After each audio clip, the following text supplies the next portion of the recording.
अरे जहां परीक्षा का स्थल है परीक्षा वहीं तो होगी।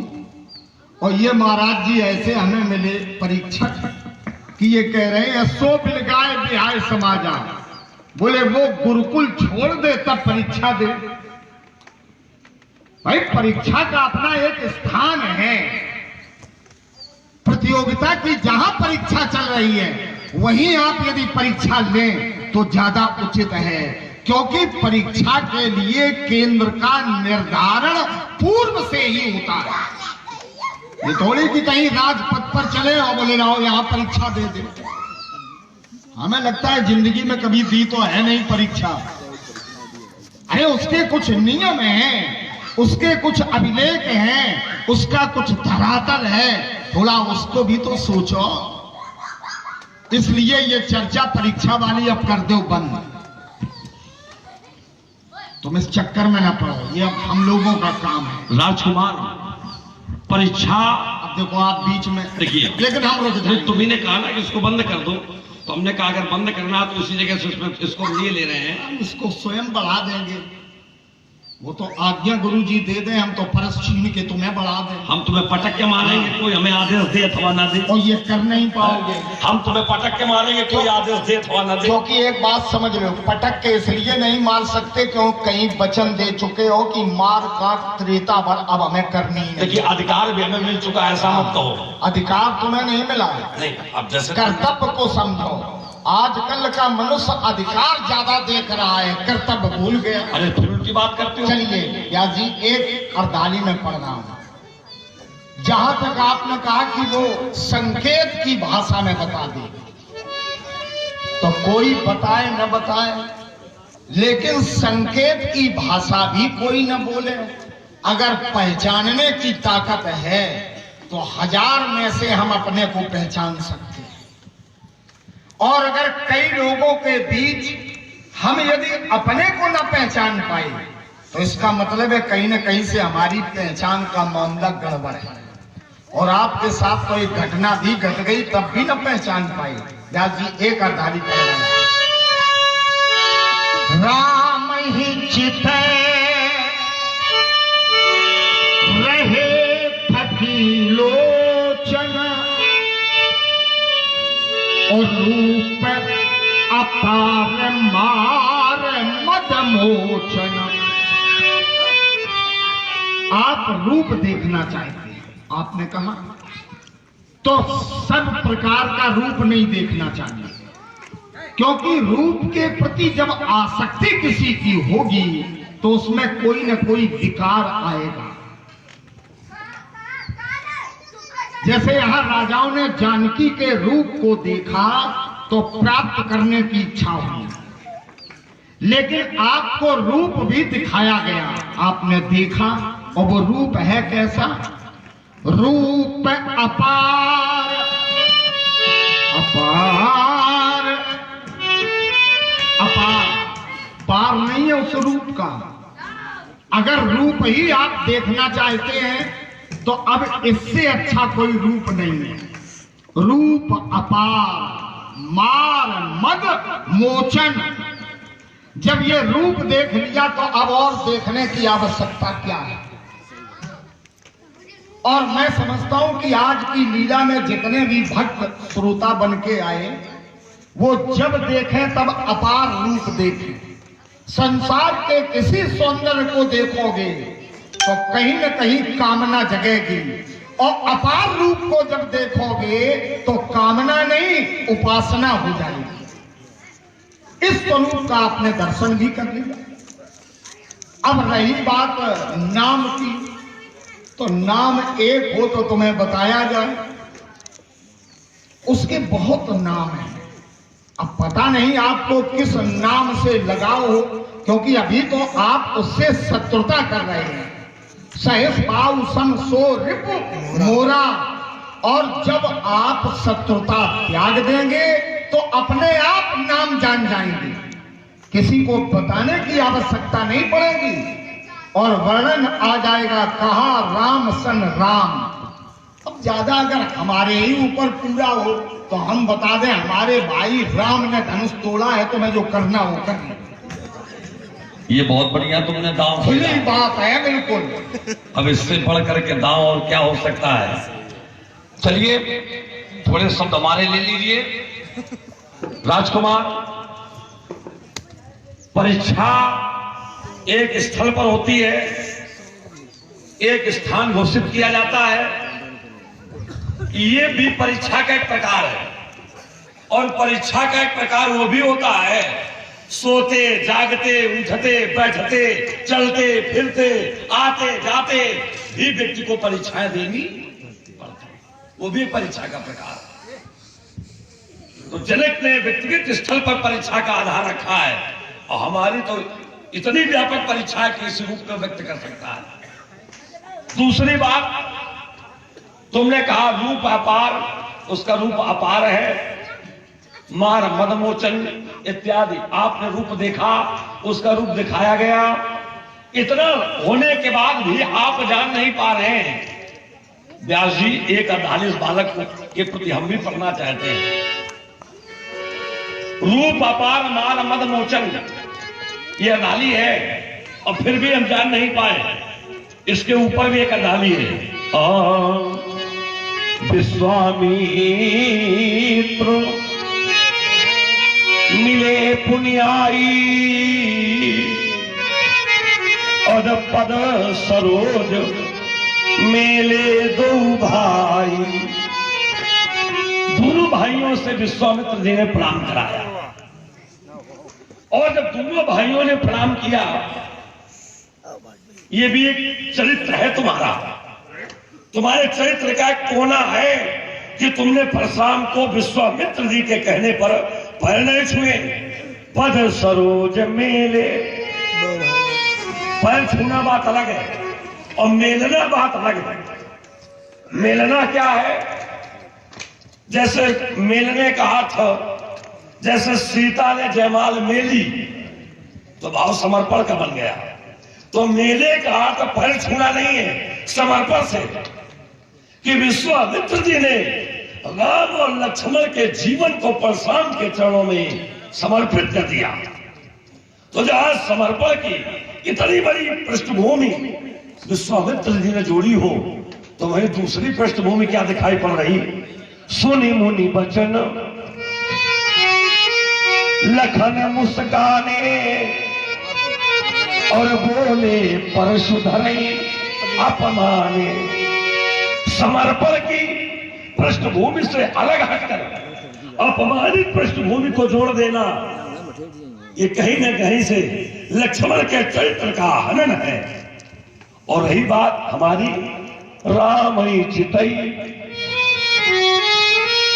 रहे थक लोचन, भार्गव परशुराम जी और श्री लखनलाल जी की इस ज्ञान रूपी गंगा से प्रभावित होकर के हमारे युवा मोर्चा जन कल्याण सेवा समिति के सहयोगी गणों की श्रृंखला में शिवनंदन शुक्ला जी आपकी ओर से 21 पत्र मुद्राएं प्रदान की गई। कोट कोट धन्यवाद। यहाँ पर दो शब्द हैं, रामई चितई रहे थक लोचन, और रूप अपार। अब ध्यान से समझना आप लोग हमारी बात को। लक्ष्मण कहता रूप अपार, लेकिन रूप अपार हमने किसका देखा है? मार मदमोचन। और मार मदमोचन कौन? भगवान शंकर। क्यों? मार माने कामदेव, मद माने अहंकार, मोचन माने छुड़ाने वाले। कामदेव के अहंकार को छुड़ाने वाले भगवान शंकर। तो रूप अपार, राम में हमने देखा क्या? रूप अपार, और आगे शब्द लगा है मार मधमोचन।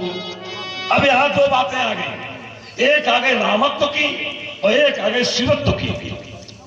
रामत्व और शिवत्व दो परिस्थितियां बन गई।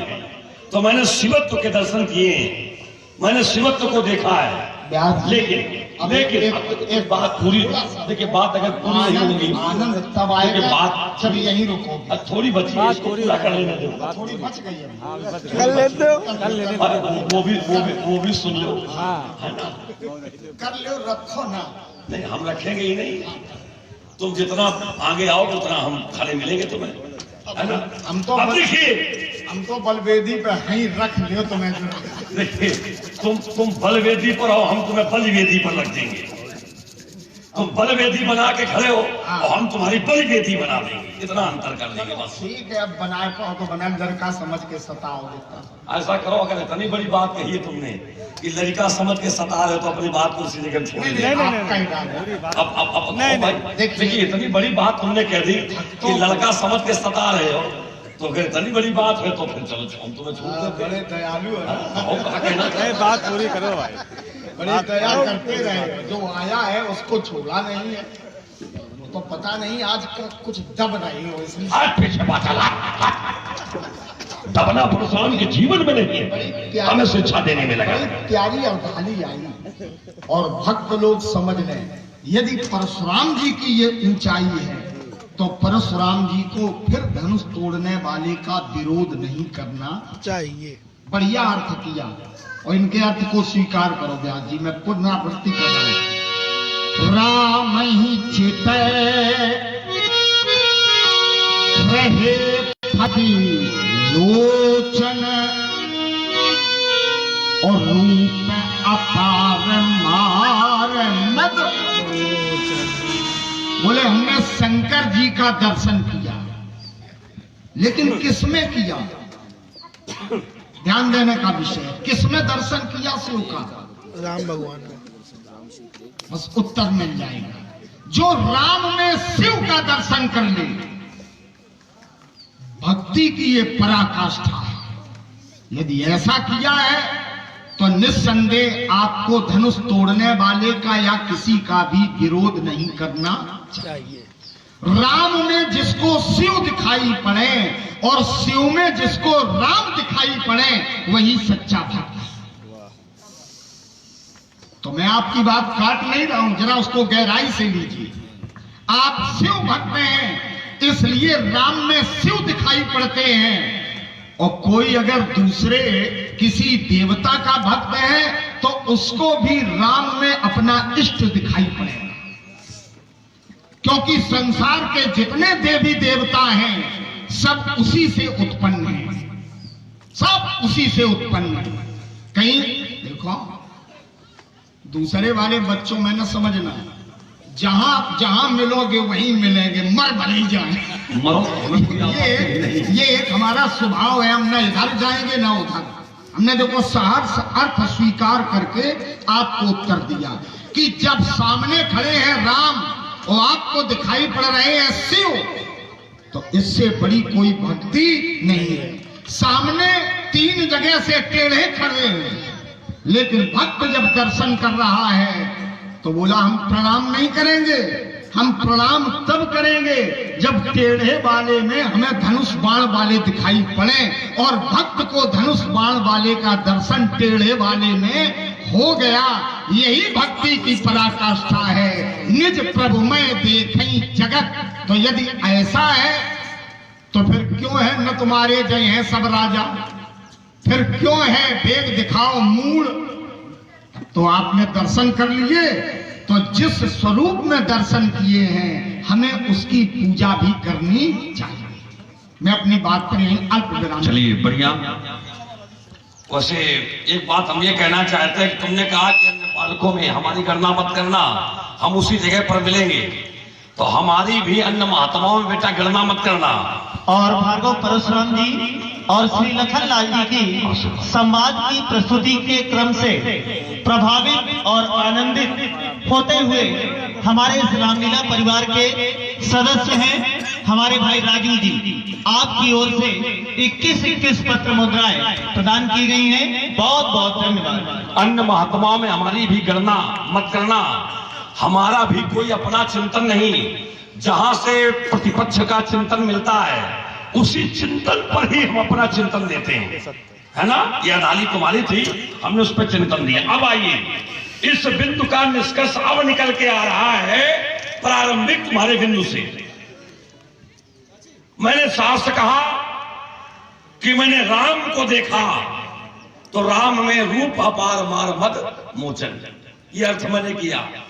तो एक तर्क बन के खड़ा हुआ कि कि जब राम में आपने ऐसा देख लिया तो ये तो भक्ति की पराकाष्ठा है, और जब इतनी बड़ी पराकाष्ठा है तो अब विरोध किस बात का? विरोध केवल बेटा उसी परीक्षा का है, उसी परीक्षा का। अभी राम में शिवत्व दिखाई पड़ा है, और शिवत्व में यदि राम दिखाई पड़ गया तो हाथ उठा करके स्वीकार करूंगा, यही परीक्षा है हमारी। क्या शिवत्व में? देखिए यही परीक्षा है। इसको स्पष्ट करो, शिवत्व अरे तो हम वही तो कह रहे, देखो यही बात हम कहना चाहते थे, पहले की हमारी बात को पूरा होने दो, है ना। राम में, इसको बहुत ध्यान समझना, राम में मैंने शिवत्व को देखा, लेकिन शिवत्व में यदि राम की झलक मिल जाए, बात समझना हमारी, तो हमें मान लेंगे कि यहां परीक्षा पूर्ण हो गई उसकी। और जब तक शिवत्व में रामत्व नहीं मिल रहा है, तब तक ये ताल ठोकती रहेगी। देखो ये बात ये है विरोध करने का आपकी, ये बात कोई प्रमाणित नहीं है। अब ये क्या बात बनी भाई? ये तुम्हारी, देखो तुम्हारी झूमी है तो तुम यहाँ भी झुमाना अब चाहते देखो ये जबरदस्ती है तुम्हारी। राम में शिव है और शिव में राम है, लेकिन शिव में राम है ये किसी भक्त को दिखाई नहीं पड़ेगा। अंततो गत्वा शिव के कई रूप हो सकते हैं, देखे हरि विद विष्णु अनेका, परम विचित्र एक ते एका, लेकिन राम रूप दूसर नहीं देखा। ये अंतर है। अब एक शब्द इसमें और पकड़ो, थोड़ा उस पर चिंतन करना। हमारा तो हो सकता है कि आज परसा चला दे तो हम निपट जाए, लेकिन चिंतन करते रहना। जब आपने कह दिया रूप अपार, जिसका पार ही नहीं है तो अपार में ईश्वर समा जाते हैं, और जिसका पार है उसमें अपार समाता नहीं है। जो अपार है उसमें पार समा जाता है, ये अंतर है। इसी को व्यापक और व्याप्त दो शब्दों से शास्त्रों में वर्णित किया गया कि उसमें सब व्याप्त भी है और वो सब में व्यापक भी है। देखिए इसको इस रूप से व्यक्त करना चाहते, उसको और सरल हम करते हैं। जैसे राम शिव का उपासक है, इसमें कोई संशय नहीं है। राम शिव जी का भक्त है, तो राम में शिवत्व तो है। बात समझना हमारी बात को। तुम राम के भक्त हो, राम शिव का भक्त है, तो राम में शिवत्व तो है, क्योंकि वो शिव जी का भक्त है। लेकिन हमें अगर शिवत्व में राम मिल जाए, हमें ये पता चल जाए कि शिव जी राम के भक्त हैं, ये वही राम है, तो हाथ उठाकर परीक्षा में अपने हस्ताक्षर कर दूंगा। बात ये है हमारी। अब इसका भी उत्तर एक बात में ले लें, इसी बात में।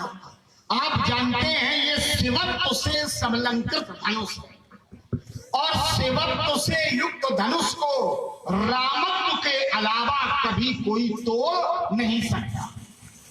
तो अब शिवत्व और रामत्व में भेद नहीं है कोई।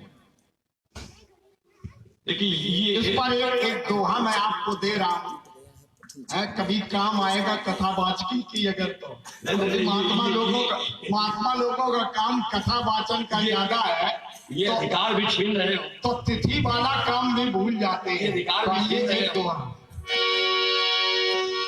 मोर तोर मन एक है, एक प्राण दुई गात। प्राण एक है और शरीर के हैं दो, और मन कितने हैं? एक। मोर तोर मन एक है, एक प्राण दुई गात। अपने मन से जान लो मेरे मन की बात। जब एक ही मन तदाकार हो गया और शरीर दो है, प्राण एक है, तो अपने मन से जान लो उसके मन की बात। और इसी में उसके मन से जान लो अपने मन की बात। देखिए ये बात उल्टी जा रही है। अच्छा उल्टी जाए ये बात आप देखो, अब ये बात तुम्हारी उल्टी जा रही है। सरस्वती बैठी है समय ये दोहा सरस्वती तो बैठी है, देखिए सरस्वती तो बैठी है, लेकिन ये दोहा तुम अपने मन से बनाए बैठे हो। ये दोहा मानस का थोड़ा ही है। देखिए ये दोहा मानस का थोड़ा ही है, ये दोहा तो अपने मन से बनाए हो। क्योंकि सरस्वती कह रहे बैठी है तो कोई दोहा कोई भी बना दी, अपनी उसकी व्यक्तिगत बात है, लेकिन मानस के परिप्रेक्ष्य में ये दोहा मानस का नहीं है। ये दोहा किसी भी मानस के किसी भी स्थल का नहीं है। तो क्या हमने कहा है मानस का? अरे अब देखो तुम फिर उल्टी बात करते हो, हमारी बात सुनो। अब एक देखिए हमारी देखिए बात हमारी पूरी होने दो, हम फाटा मार देंगे। देखिए पैर छूने से काम थोड़ी बनेगा। एक बात पैर छू लो, बालक बन जाओ। आप लोग न सोचें, अगर उल्टा भी है तो भी सीधा मिलेगा। उल्टा है, संसार की दृष्टि में है, आपकी दृष्टि में है। नहीं देखिए एक जापक है उल्टा जपना। नहीं वो देखिए वो बात अलग है, वो अलग है, वो बात अलग है। वो तो उल्टा नाम जपत जाना वाल्मीकि ब्रह्म समाना। अरे बहुत से उल्टे करने वाले सीधे हो गए। अरे हो गए या बहुत सीधे उल्टे हो गए तो क्या करोगे? ये तो अपनी पूरी प्रवृत्ति है, परिस्थितियां हैं। अरे उनका स्वभाव जो चेतन को जड़ करे जड़े करे चैतन्य। बस यही ये जो तुम नियम बता रहे हो, इसी की तो उसको परीक्षा लेनी है। तो कहाँ परीक्षा काहे देनी है, ये भी तो बताओ। इसी सामर्थ्य का तो व्यापक आधार बनना है। लेकिन जब तक इसकी सामर्थ्य को तुम प्रकट कर रहे हो, वो हमारे सामने जब तक प्रकट नहीं होगी उसकी, तब तक तुम्हारे कहने से थोड़ी स्वीकार कर लेंगे। जो जल को चेतन को जल कर देता है, वो सूर्य को प्रकाश देता है, वो जगत को प्रकाश देता है, वो प्रतिभा संपन्न है, वो सारे संसार को पैदा करता है। ये सारी तुम्हारी बातें तुम्हारे लिए, लेकिन बात ये है, डटे नहीं है, चढ़े हैं ये मानो डटे डटे रहो, अरे चढ़े हैं तुम्हारे ऊपर। लेकिन हमारी बात उसी जगह पर टिकी है बेटा, हमारी बात उसी जगह पर है। जैसे तुमने अपना दोहा दिया है, तुमने अपना दोहा दिया, आइए इसको हम मानस से जोड़े दे रहे हैं। हम मानस से पढ़ेंगे, एक मन दो शरीर, हम पढ़ेंगे मानस से। तुम अपने मन से सरस्वती दौड़ाओ तो तुम्हारे मन की बात है। तब तो प्रेम करो मम अरु तोरा और जानत प्रिया एक मन मोरा। तो देखिए ये जो एक मन की बात आई, जैसे तुमने दोहे में एक मन का क्रम रखा, ये जो एक मन की बात आई कि शरीर दो है लेकिन मन एक है, तो ये जो एक मन की बात आ रही है वहां पर गिरा अर्थ जल बीच सम मुंह है कैयत भिन्न न भिन्न। वहां पर दोनों में एक रूपत्व के दर्शन हो रहे हैं। लेकिन बात हमारी वही है कि रामत्व में शिवत्व मिला, शिवत्व में रामत्व मिल जाए, दोनों में एक मिल जाए, हमारा विरोध समाप्त हो जाए। परीक्षा इसी बात को उसको देनी है बेटा। अब हम एक बात समझ गए कि समुद्र नदी में मिलेगा, जबकि जिम सरिता सागर में जाई। नियम ये है, सरिता सागर में जाती है और ये चाहते हैं कि सागर स्वयं आके सरिता में मिले। बस ये उल्टा काम जो कर रहे हो, इसको सिद्ध करो, इसको खत्म करो। ऐसा संभव नहीं। अब सुनो, अब इसका उत्तर लो। और बड़ा प्यारा उत्तर मैं आपको दूं। अभी अभी आपने सिद्धांत, यद्यपि वो है नहीं, विषय से बाहर है, लेकिन जो भी बोला सब छूट है, क्योंकि कुछ लोग दांव ही छूट पे ही लगाते हैं। देखिए गलत बात बोल रहे हैं। हमारे वाक्य का एक अर्थ नहीं है, ये हमेशा याद रखना। तो ये परशुराम पर तो नहीं लगा, इसको कम से कम 10-20 अर्थ निकलेंगे अगर उसकी गहराई में जाओ। राज जी जरा बजाइए। तुम अर्थ निकालो, हम उससे अलग अर्थ निकालो। उन्होंने कहा कि एक मन, ऐसा नहीं है। जिस समय ये बात कही गई उसके नीचे का चरण भी जरा पढ़िए। तत्व प्रेम कर मम अरु तोरा जानत प्रिया एक मन मोरा, सो मन सदा रहत तो ही पाही। अब यहाँ मन एक नहीं है तो मन दो, लेकिन एक का मन दूसरे के मन के साथ में सदा रहता है, क्योंकि प्रेम का विषय है। और प्रेम की उत्तर पुस्तिका परमात्मा से अच्छी कोई भी जांच नहीं सकता, समझ लीजिए। प्रेम केवल वही जानते हैं और कोई जानता ही नहीं। राम ही केवल प्रेम प्यारा, वो प्रेम से प्रकट होता है, प्रेम में रहता है। जब तप व्रत नियम जो भी हम कर रहे हैं, सबका परिणाम तो यही है कि सबकर फल रघुपति पद प्रेमा। तो इसलिए जब प्रेम की भाषा कहोगे तो प्रेम मन एक करता है और क्रोध जुड़े हुए मन को भी अलग अलग कर देता है। इसलिए मैं कह रहा हूं, अगर भक्ति है, अगर प्रेम है, अगर उसके प्रति कुछ न कुछ निर्णय है आपका, तो क्रोध त्यागिए और महाराज प्रेम कीजिए। तो जब प्रेम करोगे तो हो सकता है कि जैसे राम में शिव दिखाई पड़े तो शिव में राम भी दिखाई पड़े। देखिए, लेकिन बिना प्रेम के संभव नहीं। देखिए, प्रेम तो तब होगा जब उसको जाना जाए। जाने बिनु ना होए प्रतीति, अबिनु प्रतीति होए नहीं प्रीति। तुम कहते हो उसके प्रति प्रेम प्रकट करो। अरे प्रेम प्रकट करने के लिए किसी को कहा नहीं जाता है, क्रोध प्रकट करने के लिए किसी से कहा नहीं जाता है।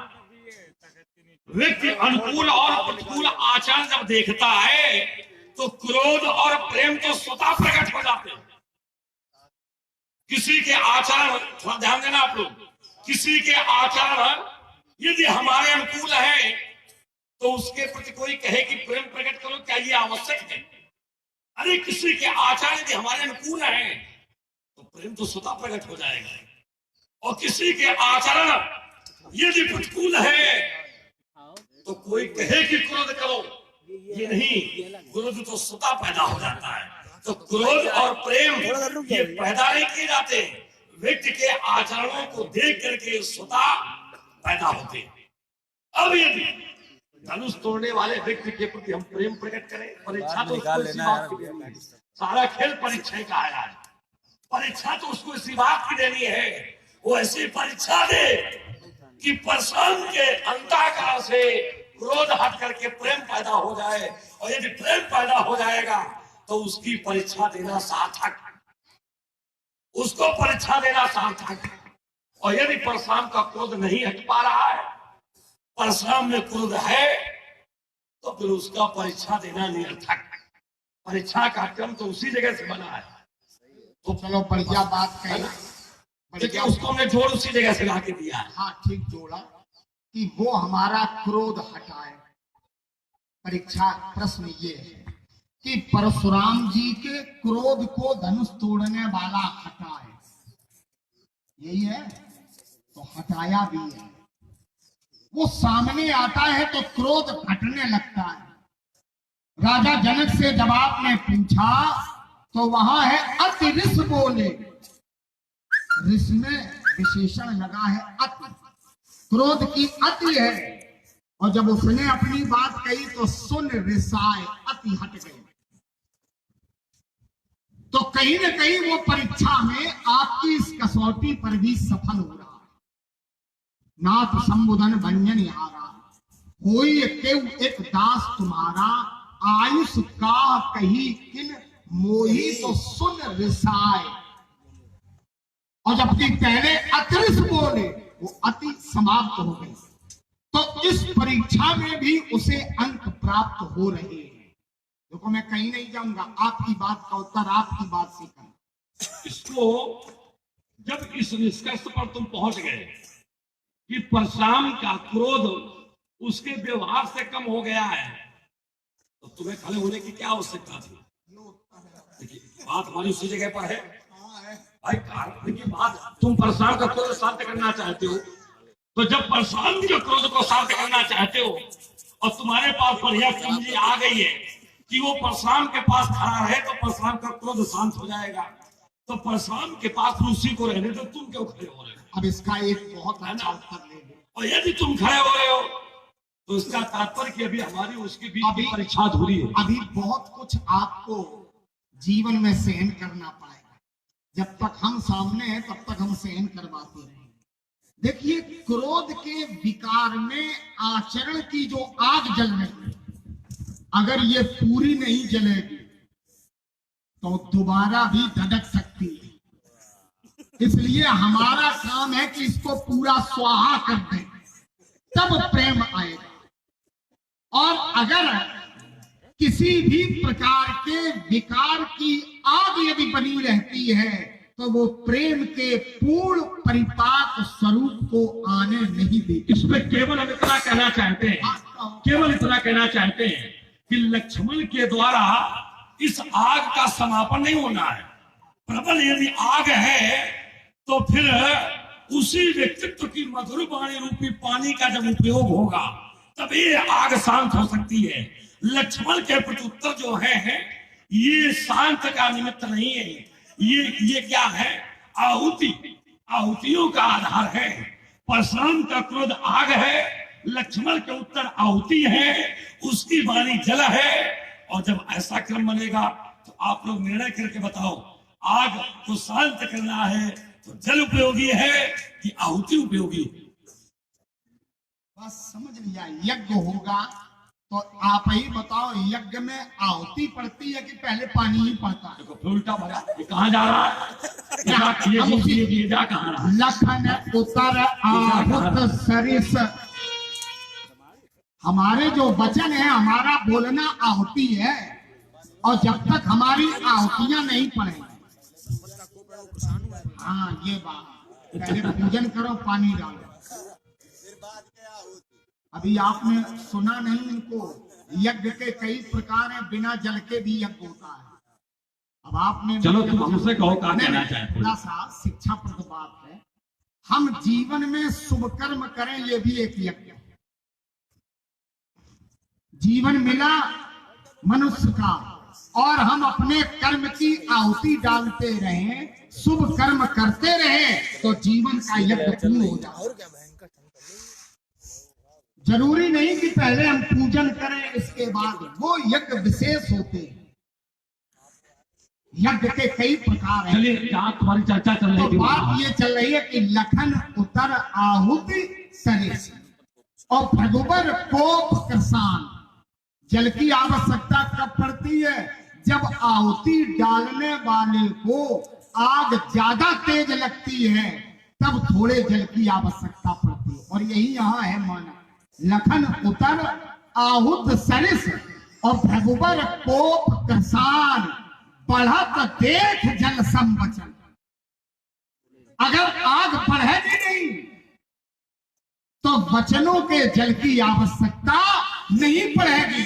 तो हमारा काम है कि हम इतनी आहुतियां डालें, इतनी आहुतियां डालें कि ये आग बढ़े, और इसके बाद वचनों का जला। अब देखिए निष्कर्ष ये निकल के आया, अब ये निष्कर्ष निकल के आया कि लक्ष्मण का चरित्र आग को ठंडा करना नहीं है, लक्ष्मण का चरित्र आग को समाप्त करना नहीं है, लक्ष्मण का चरित्र आग को बढ़ाना है। ये तुम्हारा चरित्र है। और यही बात मैं कहना चाहता था, और तुमने इसके विपरीत उत्तर दिया था। तुमने ये कहा था इस आग को शांत करने का जो क्रम है वो लक्ष्मण से जुड़ा हुआ है, लेकिन लक्ष्मण से आग का शांत करने का क्रम नहीं है, लक्ष्मण का क्रम आग को बढ़ाने से जुड़ा हुआ है। हो गई बात। आहुति भी बिना आग के नहीं पड़ेगी। इतना बढ़िया रूपक है कि पहले से इसीलिए आग है। नहीं देखिए बेटा, आहुति नहीं बेटा, ये जो उत्तर दे रहे हो तुम, जो कुछ भी कह रहे हो, जितना बढ़िया उपदेश दे रहे हो, इसमें ये निष्कर्ष निकालो कि आहुति से आग, ये जो आहुति का रूपक है, इससे आग शांत होगी कि आग बढ़ेगी? तुम्हें यज्ञ करना आता है? हमें, और इधर आगे बढ़ गया। यज्ञ करना, सुनो, यज्ञ करना अगर आता हो तो पहले आहुति से यज्ञ की अग्नि को बढ़ाया ही जाता है, और जब आहुतियां पूर्ण हो जाए इसके बाद फिर ज्ञान गर्भ की आहुति पड़ती है, फिर नारिकेल समाहारा। ये बात तो बात वही है। नहीं, पहले जल, देखो बेटा, अभी भी हमारे क्षेत्र से हट रहे हो, हम अभी भी हट रहे हो। हम अगर ये कहने लगे पूर्ण मस्तिष्क को एकाग्र करके, हमारी बात ये है, हमारी बात ये है कि तुम्हारे वचनों का जो क्रम है वो शांत करने के लिए कि बढ़ाने के लिए? आहुति क्या करती है? आहुति शांत करती है, बढ़ाती है। क्यों बढ़ाती है? अभी ये नहीं, जब बढ़ाती है तो शांत का जो क्रम तुम जोड़ रहे हो। क्यों बढ़ाती है? क्योंकि यज्ञ पूर्ण हो जाए, जितनी आहुतियां पड़नी है वो हो जाए पूरी। नहीं तो तुम यज्ञ पूर्ण करो, तुम यज्ञ पूर्ण करो। हम ये नहीं कह रहे तुम आहुतियां कम डालो, तुम अपने प्राणों की आहुति दे तो हमें वो भी स्वीकार। आ गए रास्ते पे। लेकिन रुको, लेकिन रोक उसी जगह रोक। तुम अपने प्राणों की आहुति दे तो हमें वो भी स्वीकार है, लेकिन बुझाने का काम, शांत करने का काम तुम्हारे अधिकार क्षेत्र में नहीं बेटा, इस बात को स्वीकार करना पड़ेगा। चलिए, ये कोई तर्क ही नहीं है, ये तर्क नहीं है। ये हमने नहीं कहा कि हम इसको शांत अब देखिए, अपने पास अपने शब्दों से हटना है। तुम केवल उल्टी बात कर रहे हो। ये देखो, अपने शब्दों से आहुति का है, आहुति का। अभी ये कह रहा था आग को शांत करने का, मैं क्रोध अब अपने शब्दों से तुम हट रहे हो। और एक बात बढ़िया है कि जब पूरा का पूरा जल जाएगा तब शांत हो जाएगा, और यही क्रम भी है। भगुपत सुन सुन निर्भय वाणी, और विश्व तन चरे और होय बल हानि। हमें तो क्रोध से आपके तन को जलाना है, ये हमारा चरित्र। हम तो खूब आग लगाएंगे।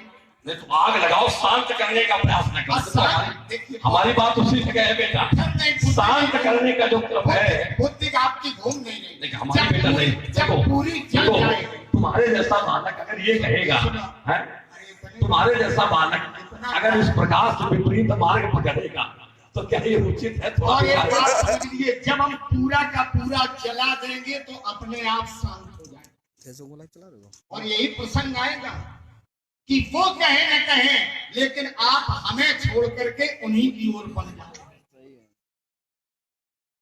और उसी आग को लेकर जाओगे।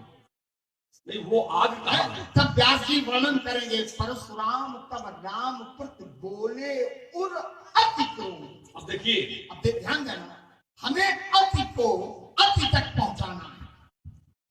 देखिए हमारा जो चरित्र है, देखिए, परशुराम तब राम प्रति बोले और अति क्रोध। एक क्षण, तो अति क्रोध ये जो है, ये अति क्रोध, ये इसकी उपज तुमने कहा हमें पहुंचानी है।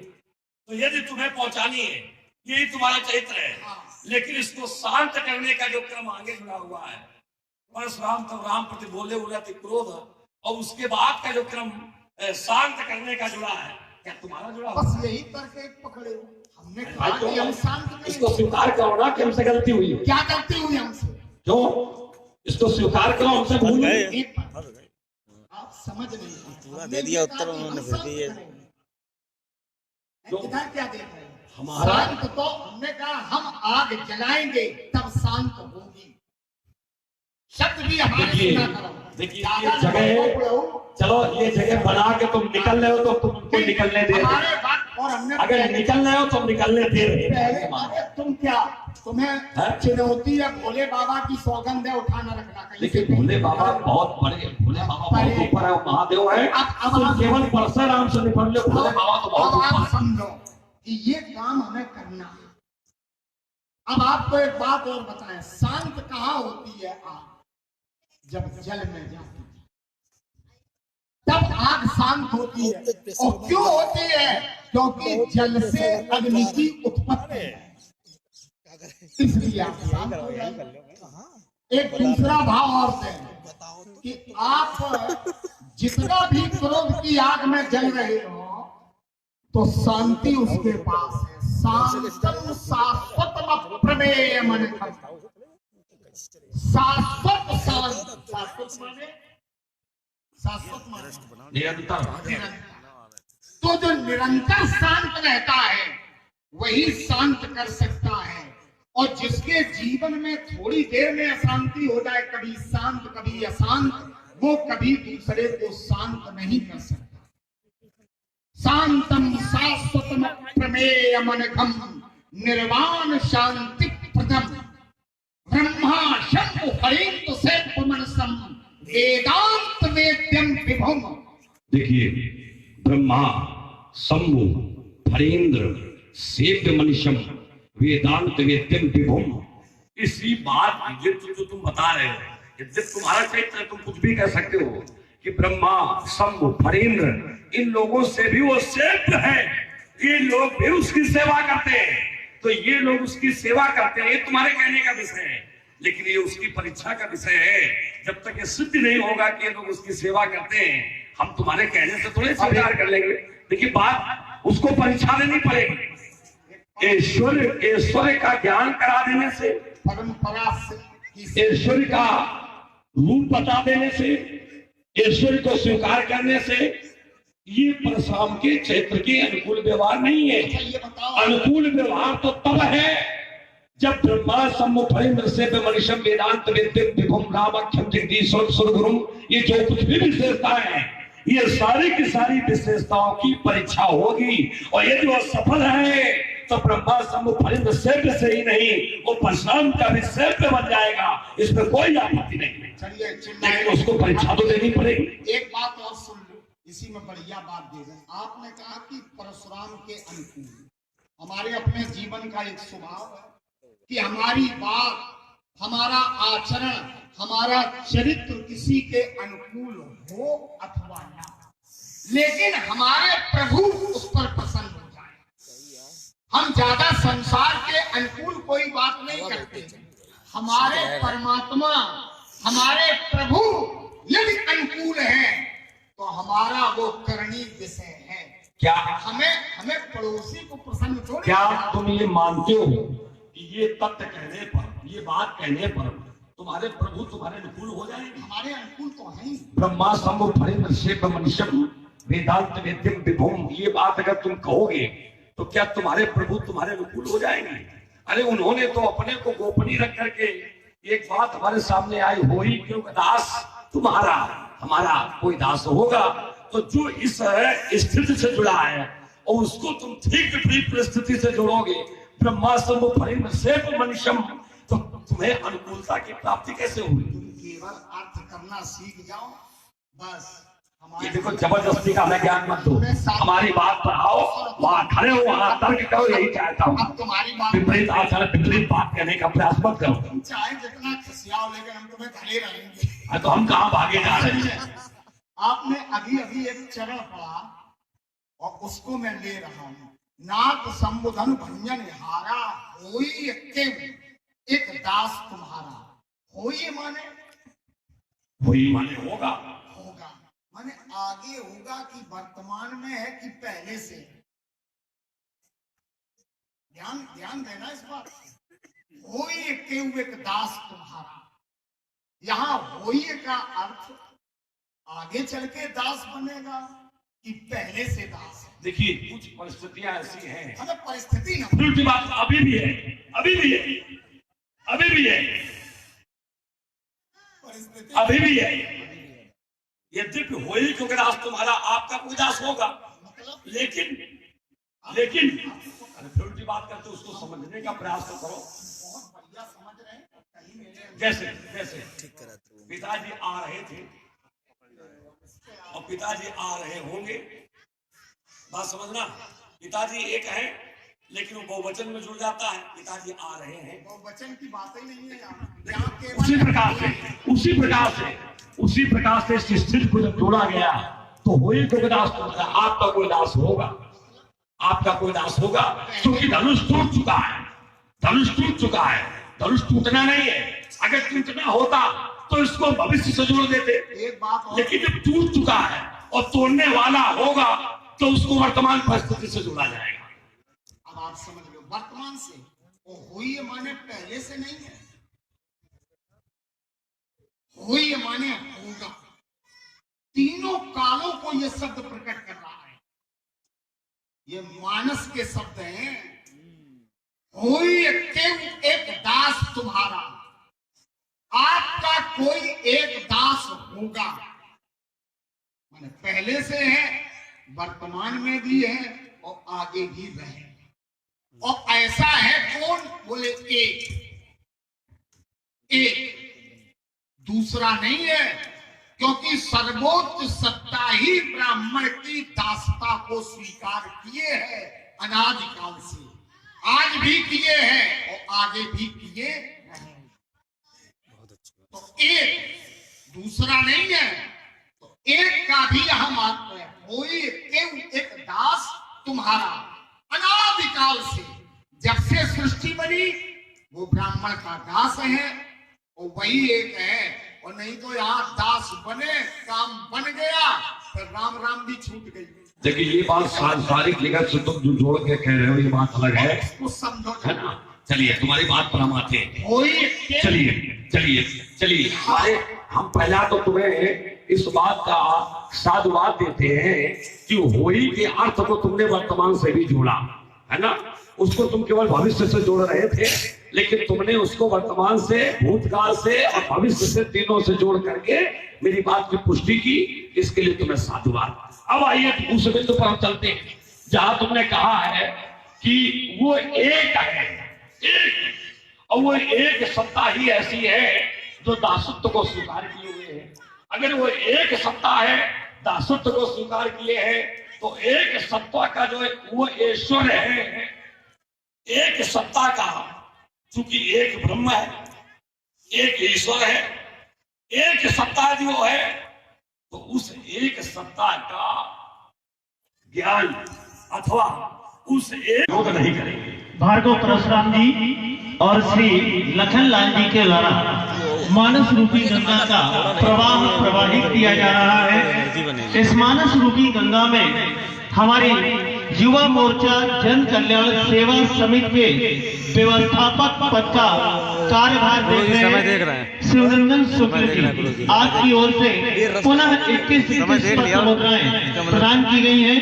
बहुत बहुत धन्यवाद। देखिए उसको बारंबार ईश्वर से तुम जोड़ो, 3-4 घंटे तुम उसको ब्रह्म कह दो, उसको एक कह दो, उसको शक्तिमान कह दो, उसको ईश्वरशाली कह दो, उसको विभूतिमान कह दो, उसको अंतर्यामी कह दो, कोई भी बात देखो तुम कहो, हमारा एक ही उत्तर है कि जब हम उसको जानेंगे मानेंगे तो हम मान लेंगे। देखिए बार बार उसी एक बात को कह रहे हैं और बार बार उसकी पुनरावृत्ति करना। वो एक है, वो ब्रह्मास्म फलित नसीब मनीषम है, वो जगत का प्रकाशक है, वो सूर्य को प्रकाश देने वाला है। इसका केवल मेरे पास एक उत्तर है, वो चाहे जितना प्रतिभा संपन्न हो, हम उसको तभी मानेंगे जब उसको जानेंगे, तुम्हारे कहने से। एक बात और बताओ, इसके बाद फिर हम धारा बदलेंगे। एक बात बताओ कि आप ऐश्वर्य संपन्न की खोज में आए हो कि आप सामान्य व्यक्ति की खोज में आए हो? राजकुमार, धनुष तोड़ने वाला मेरी दृष्टि में अपराधी है, और अपराधी को दंड देना ये हमारे अधिकार क्षेत्र में है। मैं अपराधी को दंड देने आया हूं, लेकिन तुम्हारे उत्तर है हमारी बात। क्यों भाई?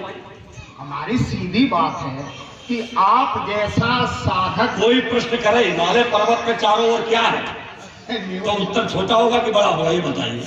तो कुछ तो बताना पड़ेगा ना हमें। तो थोड़ी बात हमारे सुनने में तुम्हें आपत्ति क्या है? भार्गव परशुराम जी और श्री लखनलाल जी की उत्तर देंगे। संवाद की इस क्रम से प्रभावित हमारे पवन गुप्ता जी, आपकी ओर से 50 पत्र मुद्राएं इनाम जितना है सब हमारा। और आपने केंद्रीय रिजर्व पुलिस बल में कार्यरत हमारे देवेंद्र कुमार पाल जी, आपकी ओर से भी 50 पत्र मुद्राएं प्रदान की गई हैं। दोनों महान विभूतियों के चरणों में बहुत बहुत धन्यवाद। राजकुमार, उसको दंड देने का जो निमित्त है वो साधारण व्यक्ति का है, ये तुम्हारी बात का उत्तर है, क्या लेकिन दंड देने का जो निर्णय लेकर मैं खड़ा हुआ हूँ, हाँ।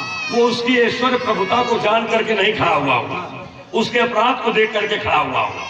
लेकिन तुम्हारा जो तर्क है कि ऐसा है ऐसा है ऐसा है, तो मैंने निर्णय लिया है कि अगर वो ऐसा है तुम्हारे तर्क के अनुसार और वो मिलेगा, वो यदि मिलेगा, दुनिया की बातें तो कर रहे हो, क्यों, क्या? सीधी सीधी दो बातें हो जाए। बोलिए क्या पूछना चाहते हो? हम ये जानना चाहते, सहस्त्रा बाहु के समान आपने उसे शत्रु बताया। हाँ, सहस्त्रा बाहु से कहा था कि तुम अलग हो जाओ, और ये सहस्त्रा बाहु से आपने ये कहा था कि हम उसको देखना भैया चाहते। नोट कर किसी ले आपने क्या था कि उसका नाम हमें बोली बताओ। आपने क्या कहा था कि वो अलग हो कलुआ जाए, बह रहा हूँ ये सब कुछ नहीं। नहीं, उसको दंडित किया था। उसको सीधे दंडित किया, और यहाँ धनुष तोड़ने वाले को सीधे दंडित क्यों नहीं कर रहे हैं? क्योंकि इसको यहाँ कि वो अलग हो नहीं जाए, रही थी समाज इसको। उसे दिखाया इसको कर रही थी जाए, समाज। उसे बताया जाए। राम जी उत्तर। ये जो दरवाजे खोल रहे हो, कहीं ये क्यों खोल रहे हो? ये क्या तोड़ने वाले के लिए खोल रहे हैं? सो बिलगाए बिहाई देखिए, समाज, मेरी बात का भी सीधा उत्तर मैं लाऊं। नहीं, ये सो दरवाजा बिलगाए बिहाई समाजा, ये सो किसके लिए? नहीं, जो कौ है वो तो उसके उसको लिए। दंडित करेंगे, लेकिन जिसके लिए दरवाजे खोल रहे हैं, तो क्या ये धनुष तोड़ने वाले के लिए खोल रहे हैं? कहाँ हो आज ये बताओ। तुम्हारे छाती के भीतर खड़े हुए हैं। हाँ, ये तो भोले बाबा के भीतर, हम हाँ। हमारे भीतर, तुम देखो। मामला सब वहीं पहुंचा। तो बात यही है कि ये जो विकल्प है, दरवाजे खुले हैं, क्या ये तोड़ने वाले के लिए खुले हैं? और अगर अपराधी होता है, देखिए, तोड़ने वाले के लिए अगर हमने कहा हो कि हम उसको छोड़ देंगे या उसको बचा देंगे, तो एक दरवाजा हमें बताओ। अच्छा तुम हमें यही बताओ कि सो बिलगाए बिहाई समाजा, समाज से अलग हो जाए, न तुम्हारे जइए तो राजाओं के लिए दरवाजा कि तोड़ने वाले के सुनो, लिए? राजाओं के लिए तो है ही नहीं, देखो। वो अलग हो जाए, नहीं तो ये सब राजा दंडित किए तो जाएंगे। दंड विधान में कौन जुड़ा है? राजा। अब सुन तो लो, सहस्त्रा बाहु के साथ ये क्यों नहीं किया, जबकि शत्रुता में बराबरी है। शत्रुता में आप कह रहे हैं सहिस बाहु सम सो रिप मूरा, सहिस बाहु सम, जब सम है तो उसके प्रति कर्तव्य सम क्यों नहीं है? बात केवल इतनी। देखिए, ये तर्क नहीं है तुम्हारा, अच्छा ये तर्क नहीं, ये कुतर्क जा रहा है, ये कुतर्क जा रहा है आप तुम्हारा, यहाँ आ जाओ बहुत। ये कुतर्क जा रहा है। और हम ये चाहेंगे, इसका भी यदि तुम्हें उत्तर चाहिए, चलिए उत्तर हम देते हैं। सहस बाहु के प्रति हमने इसलिए घोषणा ऐसी घोषित नहीं की, क्योंकि एक क्षण उत्तर ले लीजिए, क्योंकि सहस्रा बाहु के समस्त सैनिक और सहयोगीगण प्रारंभिक परिस्थिति में युद्ध से जुड़ चुके थे। उन लोगों ने मेरे पिताजी से युद्ध किया था, उन लोगों ने मेरे पिताजी के प्रति युद्ध व्यवहार रखा था, गाय से उत्पन्न सेना ने भी युद्ध किया था। तो उसमें जितने सम्मिलित थे वो सब युद्ध से जुड़ चुके थे, वो सब उसके सहयोग पक्ष से जुड़ चुके थे। और यहाँ पर जितने हैं, क्या सभी उसके सहयोग पक्ष में जुड़े? बात ये हमारी। बहुत मामला अंतर का, और आपको मैं मानस से ही प्रमाण दे रहा हूँ। सहस्त्रा बाहु ने ये नहीं कहा होगा कि ये को एक दास तुम्हारा, लेकिन यहाँ धनुष तोड़ने वाली ने कहा। अरे तो वहाँ शत्रुता दोनों पक्षों से थी, और यहाँ शत्रुता आप मान रहे हैं, लेकिन उसके पक्ष से समर्पण है, शत्रुता नहीं है। देखिए, उसके पक्ष से समर्पण है, उसके पक्ष से विनीत भाव है, कोई भी पक्ष उसका हो, लेकिन उसने मेरे गुरु जी का धनुष तोड़ा है, इसलिए उसका पक्ष हमें स्वीकार नहीं है। एक बात बताएं, गुरु जी का नहीं तोड़ा है, गुरु जी की कृपा से ही गुरु जी का टूटा है। तो गुरु जी की कृपा से वो बच जाए, हमें कोई आपत्ति नहीं है। गुरु जी ने अगर न कहा होता तो काहे को तोड़ता? मेरे पर से वो अपने गुरु जी की कृपा से बच जाए, हमें कोई आपत्ति। गुरु जी ने कहा है उठाओ राम बन जाओ भो चापा। भाई कोई बालक अपने पिता की आज्ञा से माँ को मार दे, और कोई शिष्य गुरु की आज्ञा से धनुष न तोड़े, ये कहाँ का सिद्धांत है? हाँ, बढ़िया जोड़ रहे हो, बढ़िया जोड़ रहे हो। लेकिन एक क्षण का मैं समय दे दूं, एक क्षण का। कोई बालक अपने पिता के कहने पर माँ को मार दे, और कोई व्यक्ति अपने गुरु जी के कहने पर धनुष को तोड़ दे, इतने से बात पूरी कहाँ हुई? कोई बालक अपने पिता के कहने से माँ को मार दे और बाद में माँ जीवित हो जाए, उसी प्रकार से अगर कोई व्यक्ति गुरु जी के कहने पर धनुष तोड़ दे, धनुष ठीक हो जाए, भाषा लिए जा रहे, हमें कोई बहुत आपत्ति बढ़िया उत्तर नहीं, है। हमें कोई आपत्ति नहीं। बहुत अच्छा उत्तर आया, लेकिन इतना अंतर तो रखो कि एक व्यक्ति है, दूसरा वस्तु है। ये तुम्हारे कहने से वस्तु है। व्यक्ति जीवित होता है, वस्तु जीवित थोड़ी होती है, दूसरी बनाई जाती है, तो दूसरा बनवा देता है, तो चक्कर में नहीं नहीं नहीं, दादा ससुर ऊपर नमाज का ये गलत बात है। यदि वस्तु है, अब इसमें और थोड़ा लो, अगर वस्तु है क्या करेगा? बोल बोल। अभी आंखें दिखा रहा हूं। भीतर की बात नहीं है, बता देखो, एक बढ़िया श्लोक सुना रहा हूँ। तन्मात्र पद पातक मन मथारी, इसका अर्थ भी बता। क्षत्रांतकारी कर संगम पाप विद्या, यही सब धनुर निज पुरुष चरणार नूनम देहम ममोच स्वयं। देह माने शरीर, ममोच माने छोड़ दिया, स्वयं माने अपने। हमारा लड़का भी देख रहा है, रघुनंदन पाण लड़का भी हमारा खोले देख रहा है। राम के तीर्थ रूपी हाथों में धनुष ने अपने शरीर का त्याग स्वयमेव ही कर दिया, क्योंकि इससे पावन हाथ उसको पूरा बजा लूटे गुरु तो होते। देखिए बेटा, ये तर्क दे करके तुमने फिर ईश्वर को व्यक्त किया। फिर तुमने कहा कि उसके हाथ इतने पवित्र हैं कि अब उससे ज्यादा पावन पवित्र मुक्तिदायक हाथ कोई हो नहीं सकते हैं। तो जब ऐसे उसके हाथ हैं, तो फिर हमारा वही उत्तर है कि उसको परीक्षा देनी पड़ेगी, और अगर स्पोर्ट के उसके हाथ निकल आए तो मैं उसको अपराध मुक्त वैसे हमारे पास इसका बढ़िया उत्तर है। तुम लोगों का ये अभ्यास है कि तुम चलते परीक्षा करते तुम देखने नहीं दोगे यार। उसमें आपत्ति का तुम्हें देने में। हो। और ऐसी परीक्षाएं प्रायः गलत हो जाती हैं। रास्ते में एक बार एक की परीक्षा ली गई, रास्ते ही में बोली गई, और परीक्षा गड़बड़ हो गई। क्यों गड़बड़ हुई? क्यों हुई? और फिर कहना पड़ा कछु न परीक्षा कि ये एक क्षण रुको, क्यों गड़बड़ हुई? परीक्षा लेने का प्रकार हम ये नहीं, गड़बड़ हुई क्यों, इसका निष्कर्ष दो। परीक्षा लेने का प्रकार नहीं था अच्छा, संदेह था, संदेह। और वो संदेह भगवान कहने, शंकर के कहने पर भी दूर नहीं हुआ। यही बात तो है ना। तो अगर ये कहना चाहते हो तो भगवान शंकर ने अगर हमें कोई आदेश दिया हो और फिर भी हमारा संदेह दूर ना हुआ हो, तो उस परिस्थिति से हमें जोड़ने का ये प्रयास। बात कह के तुमने और आनंद बरसा दिया। नीचे पैर छू, पैर छूना तो और नीचे जा। भगवान शंकर ने इनसे नहीं कहा। देखो यहाँ एक पहला था, उसके गुरुजी तुम ने, चाहे जितनी कर्मठे ले बेटा, उसके हम कोई गुरुजी ने, भारी होने देंगे नहीं तुम्हारे। उसके गुरुजी, अच्छा ये कहने लगा, देख तुमने क्यों कहा? यही दे दो, ये समझो कि हमें तुम्हें टाइम भारी पास है, करना नीचे है। से ऊपर तक हम रगड़ के मार डालेंगे तुम्हें यहीं पर। तम्बाकू तम्बाकू डाले होगा। तर्क हो गया। हम बात बता नहीं ये रहे नहीं हैं। दोगे, वो नहीं है बड़ी क्या? प्यारी वाला खा बात ले। है कि अंतर है दोनों में। वहां कोई भगवान शंकर ने हमसे कहा थोड़ी कुछ, तो इधर को गुरु जी ने कहा है उठो राम बन जाओ और चापा। जब तुम्हारे गुरु जी ने तुमसे नहीं कहा कि जाए परधर करो विनाशा, तो काहे 3-5 ये चौपाई काहे बढ़ाए ऊपर ही है? ऐसे तो कहीं है नहीं व्यवस्था ना बना। जाए परधर करो बिना जब आपसे भोले बाबा ने, अपने मन से जब क्यों भोले बढ़ाए? बाबा ने आपको कोई आज्ञा ही नहीं दी, तो काहे चक्कर में पड़े? अरे तुम इनका 12 फुर्सत। अब ये बताओ कि अगर कोई आदेश ना दे तो क्या व्यक्ति को सेवा नहीं करनी चाहिए? बोल हम बताएं, बोल बोल। करनी चाहिए। तो बस हमारी बात हो गई। लेकिन जब आदेश नहीं देने पर भी सेवा करनी चाहिए, तो बेटा तुमने जब अपने मुंह से कह दिया, तो अब इसमें आपत्ति तुम्हें नहीं होनी चाहिए। जिंदा में सेवा न करे, मर जाए तब सेवा। लाइव चल रहा है, लाइव लाइव कहाँ दौड़ रहा है?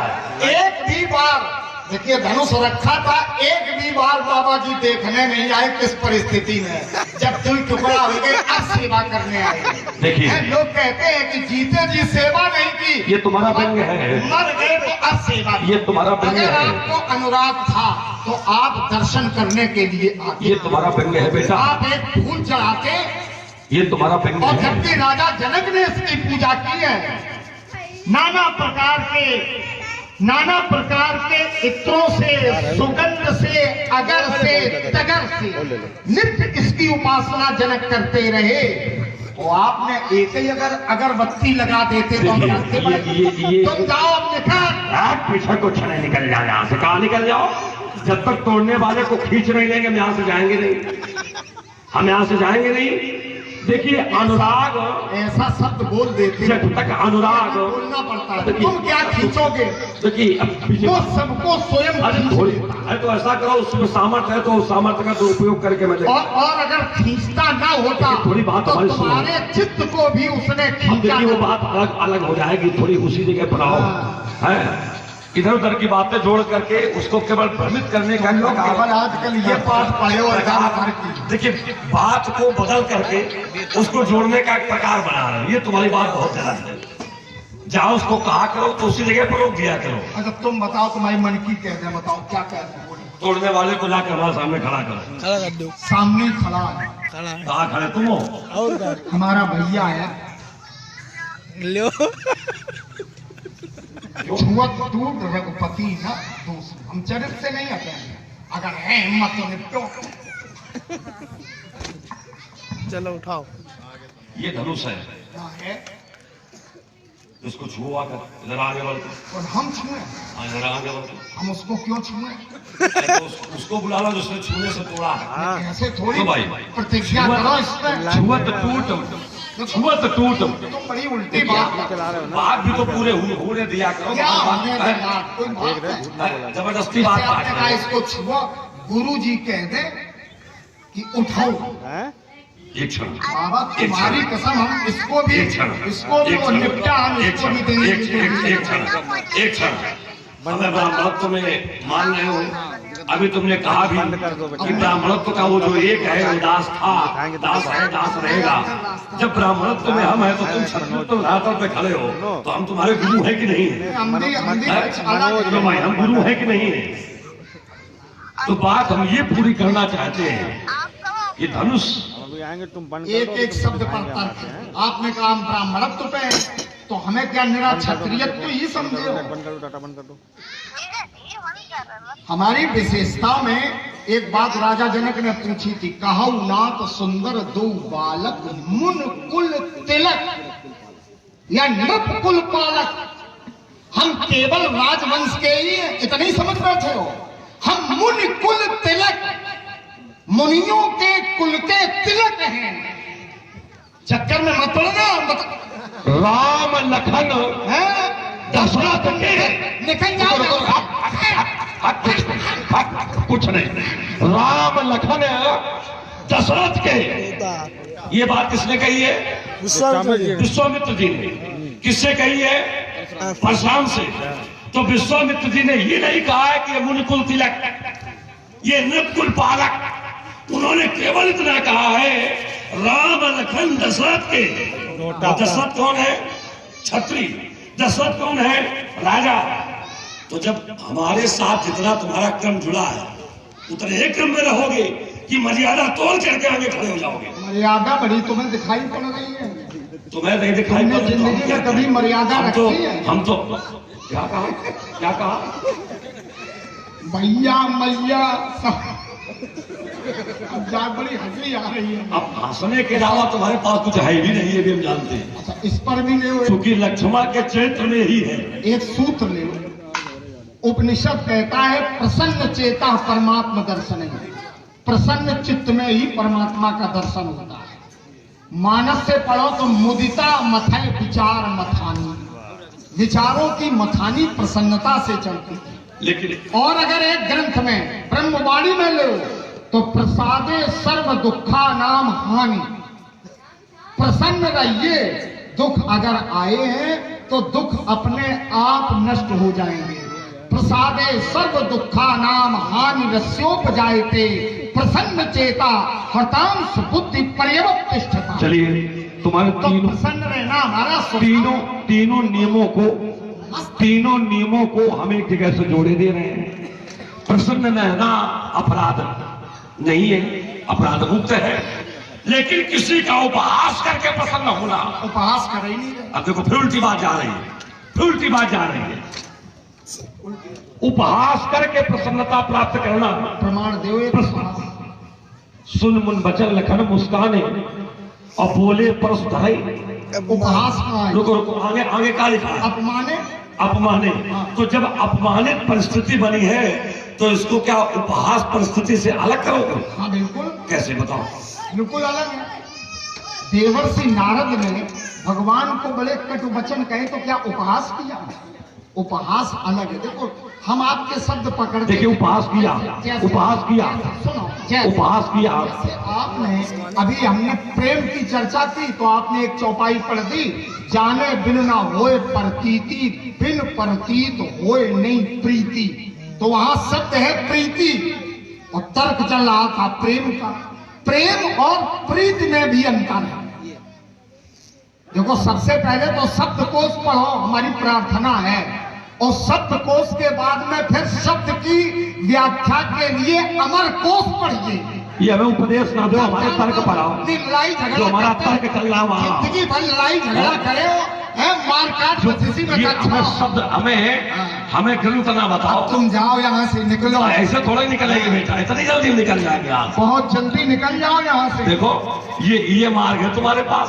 और जनपद हरदोई ग्राम डलिहावा से हमारे भैया डब्लू जी आपकी ओर से ये 51 पत्र मुद्राएं भार्गव परशुराम जी एवं लखन लाल जी के चरणों में समर्पित की गई है।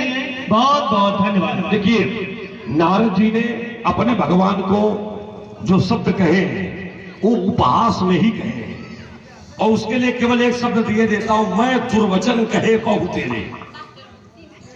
और दूसरी बात तुमने कही प्रीति और प्रेम। बढ़िया, अब जरा इसको स्पष्ट करो, प्रीति और प्रेम में अंतर क्या है? प्रीत का विरोधी है विरोध, लेकिन प्रेम का कोई विरोधी नहीं। देखिए, आनंद है, आनंद का कोई विलोम नहीं है। हम कह रहे है ना? प्रेम का, लेकिन जहां से प्रीति और प्रेम, इसको परिभाषित तो करो। आनंद का तो विलोम नहीं है, लेकिन प्रेम और प्रीति जो जोड़ रहे हो। हम दोनों भाइयों में देखिए, भक्त जो प्रेम है कि प्रीति है? हम दोनों भाइयों में हाँ। प्रीति, प्रीति। इनके प्रीत परस्पर पावन। और प्रेम क्या है? प्रेम अनिर्वचनीय है। प्रेम कभी कहा ही नहीं जाता। जो अनुराग है, अपने पूज्य के प्रति जो अनुराग है उसको प्रेम कहते हैं। अब देखिए, सुनिए, एक अंधाली तुम्हें देता हूं व्यास जी। ताली तुम दो दे दोगे, एक है पर्याप्त है। हम एक देते उसको भी छोड़ करके हट जाते हो।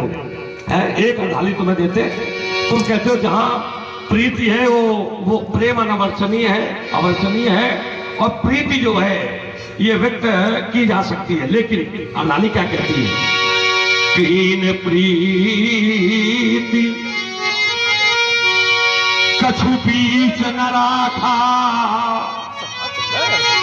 और जहां कोई माध्यम नहीं बना, केवल प्रीति ही माध्यम है। अब निर्णय करके बताओ इसको फिर अनवर्चनीय कैसे कहा इसको जाएगा? आगे भी कहो तो अर्थ अभी खुल जाएगा। चलिए आगे तुम पढ़ो। मान लो हमें याद ना हो तो फरसा मारेंगे डरावांगे बल्कि। अरे कुछ परीक्षा लेने का अभ्यास। तीन प्रीत कछु बीच न राखा, और लक्ष्मण राम चरित सब। तो जब प्रीत हो गई तो रामचरित की आवश्यकता क्यों पड़ी? क्योंकि प्रीति को प्रेम में बदलना है। भगवान के पावक साखी प्रीति करी। अब सुन तो लो, तो वहां देखिए, वो तो पावक अग्नि को साक्षी बना के प्रीति का क्रम तो जुड़ चुका था, प्रीत है ना? वो तो प्रीति का क्रम बना। लेकिन यहाँ अनवर्चनीय विषय कथा के लिए तो है। कथा को कोई व्यक्ति कितना भी कहे, देखो भोले अनवर्चनीय विषय है, लेकिन प्रीति जो क्रम जुड़ा है, जब बीच न रखा। तुम भोले बाबा से ज्यादा ज्ञानी नहीं हो सकते, वो गुरु जी हैं आप। तो हम क्या कह रहे हैं कि भोले बाबा से भोले बाबा जबरदस्ती का तर्क जोड़ देते हो। भोले बाबा कहते हम हैं तुम्हारे फरसा न मारते हैं कि एक बार भी अगर हमने कहा हो कि हम भोले बाबा से अधिक ज्ञानी अब देखो हैं, भोले तो तुम उसको कह करके बात बढ़ाओगे। सुनो, भोले बाबा को इस बात की पूरी जानकारी है, और प्रेम की जानकारी किसी को नहीं है, भगवान शिव को है। और वे कहते भी हैं क्या? हरि व्यापक सर्व पत्र समाना बहुत बढ़िया। और प्रेम से प्रकट हो मैं जाना प्रेम अगर उसी जगह पर थोड़ा और देख लिया होता तो संशय तुम्हारा खत्म हो जाता। मैं संशय ही नहीं। उसी जगह पर अगर थोड़ा देख लिया होता, उसी जगह पर एक अर्धाली दी गई है, उसी जगह पर जाके हृदय भगति जस प्रीति, उसी जगह पर है। अगर भोले बाबा कहते हैं प्रेम से प्रकट हुई तो उसी जगह पर यह अर्धाली है, जाके हृदय भगति जस प्रीति और प्रभुता प्रगट सदा तेहि रीति। बस तो फिर अंतर क्या रहा? अंतर है, बताओ। प्रेम अलग है, प्रीति अलग तुम्हारे है। कहने से नहीं मानेंगे।